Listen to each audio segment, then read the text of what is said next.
Panoor bomb സ്ഫോടനത്തിന്റെ പശ്ചാത്തലത്തിൽ കണ്ണൂരിൽ പോലീസ് ഉന്നത ഉദ്യോഗസ്ഥ യോഗം വിളിച്ചു. ADGP MR അജിത് കുമാറിന്റെ നേതൃത്വത്തിലാണ് യോഗം. തെരഞ്ഞെടുപ്പിന്റെ പശ്ചാത്തലത്തിൽ പ്രദേശത്തെ സംഘർഷ സാധ്യതാ സ്ഥലങ്ങളുടെ പട്ടിക തയ്യാറാക്കും. ബോംബ് നിർമ്മാണത്തിനിടെ പൊട്ടിത്തെറിയുണ്ടായ പശ്ചാത്തലത്തിൽ കോഴിക്കോട് നാദാപുരം മേഖലയിൽ പോലീസും കേന്ദ്രസേനയും വ്യാപക പരിശോധന നടത്തുന്നുണ്ട്. ദീപക് ധർമ്മടം ചേരുന്നു. ദീപക് ധർമ്മടം, തെരഞ്ഞെടുപ്പിന്റെ പശ്ചാത്തലമുണ്ട്, അതിനിടയിൽ ഒരു ബോംബ് സ്ഫോടനം കൂടി നടക്കുന്നു. സംഭവത്തിൽ അല്പം ഗൗരവമുണ്ട് എന്ന് തന്നെയാണോ മനസ്സിലാക്കേണ്ടത്? വിശദാംശങ്ങൾ. സുഹൈൽ, കഴിഞ്ഞ കുറച്ച് നാളുകളായി പഴയ സംഘർഷഭൂമിയായ കണ്ണൂർ പൂർണ്ണമായും സമാധാനത്തിന്റെ തുരുത്തായി മാറിയതാണ്. ഒരുപക്ഷെ ഒരു പൊളിറ്റിക്കൽ ക്രൈമോ അല്ലെങ്കിൽ ഏതെങ്കിലും സ്ഫോടനമോ ഒന്നും തന്നെ രജിസ്റ്റർ ചെയ്യാത്ത സമീപകാല മാസങ്ങളാണ് പിന്നിട്ടത്. പക്ഷേ എന്നാൽ പാനൂർ സ്ഫോടനത്തോടുകൂടി സംഘർഷ അന്തരീക്ഷമുണ്ട്, അല്ലെങ്കിൽ ഒരു സംഘർഷത്തിന് വേണ്ടിയുള്ള കോപ്പുകൂട്ടൽ നടക്കുന്നു എന്നുള്ളത് വ്യക്തമായി. അതിൻ്റെ അടിസ്ഥാനത്തിലാണ് ഉന്നതമായ ഇടപെടൽ പോലീസ് രംഗത്തുണ്ടായത്. പോലീസ് തലപ്പത്ത് നിന്ന് തന്നെ പ്രത്യേക യോഗം വിളിക്കാൻ തീരുമാനിച്ചു. നേരത്തെ തന്നെ തെരഞ്ഞെടുപ്പുമായി ബന്ധപ്പെട്ട് വിവിധ ജില്ലകളിൽ യോഗം നടത്താൻ തീരുമാനിച്ചതാണ്.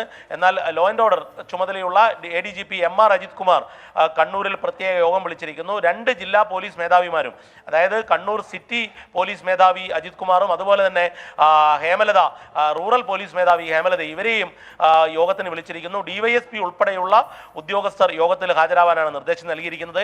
മറ്റൊന്ന്, പാനൂർ സ്ഫോടനവുമായി ബന്ധപ്പെട്ട് ആഭ്യന്തര വകുപ്പും കർശന നിർദ്ദേശം നൽകിയിട്ടുണ്ട്. ഈ സ്ഫോടനത്തിന്റെ ഉത്തരവാദികൾ, സ്ഫോടനത്തിന് സാമഗ്രികൾ നൽകിയത് ഉൾപ്പെടെയുള്ളതിന്റെ അടിവേര് കണ്ടെത്തിയുള്ള അന്വേഷണം നടത്തണമെന്ന നിർദ്ദേശം നൽകിയിരിക്കുന്നു. സാധാരണ ഇത്തരം സ്ഫോടന കേസുകളിൽ CDR പരിശോധിച്ചുള്ള അന്വേഷണം നടക്കാറില്ല. എന്നാൽ സൈബർ സെല്ലിൻ്റെ സാങ്കേതിക സഹായം കൂടി ഉപയോഗപ്പെടുത്തിക്കൊണ്ടുള്ള അന്വേഷണമാണ് പുരോഗമിക്കുന്നത്.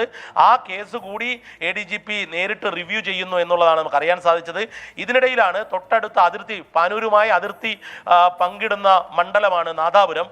നാദാപുരം സബ് ഡിവിഷനിൽ പോലീസിൻ്റെ പരിശോധന നടക്കുന്നു. സംസ്ഥാന പോലീസിൻ്റെ ഡോഗ് സ്ക്വാഡും അതുപോലെ തന്നെ ആൻറ്റി സബോട്ടേഷൻ ടീമും ബോംബ് സ്ക്വാഡും പരിശോധന നടത്തുന്നു. ഒപ്പം തന്നെ കേന്ദ്ര സേനയും ഈ പരിശോധനയുടെ ഭാഗമായിട്ടുണ്ട് എന്നുള്ളതാണ്. അതായത് തെരഞ്ഞെടുപ്പ് കമ്മീഷനാണ് ഇത്തരം പ്രവർത്തനങ്ങളുടെ ഏകോപന ചുമതലയുള്ളത്. തെരഞ്ഞെടുപ്പ് നോഡൽ ഓഫീസർ കൂടിയാണ്, പോലീസ് നോഡൽ ഓഫീസർ കൂടിയാണ് ലോ ആൻഡ് ഓർഡർ ചുമതലയുള്ള MR അജിത് കുമാർ ADGP. ഏതായാലും സംസ്ഥാനത്ത്, പ്രത്യേകിച്ച് വടക്കൻ കേരളത്തിൽ പോലീസിന് ജാഗ്രതാ നിർദ്ദേശം നൽകിയിരിക്കുന്നു. സംഘർഷ സാധ്യതയുള്ള സ്പോട്ടുകൾ കൃത്യമായി ഐഡന്റിഫൈ ചെയ്യാൻ വേണ്ടി സ്പെഷ്യൽ ബ്രാഞ്ച് സംവിധാനം ഉപയോഗിച്ചുകൊണ്ടുള്ള ഒരു പരിശോധന നടത്താനും നിർദ്ദേശം നൽകിയിരിക്കുകയാണ്. അല്പസമയത്തിനകം തന്നെ ADGPയുടെ യോഗം കണ്ണൂരിൽ നടക്കും. നമ്മുടെ പ്രതിനിധി സജോ ദേവസ്യ അവിടെ നിന്നുള്ള വിവരങ്ങൾ അപ്ഡേറ്റ് ചെയ്യുകയും ചെയ്യും. സുഹൈൽ.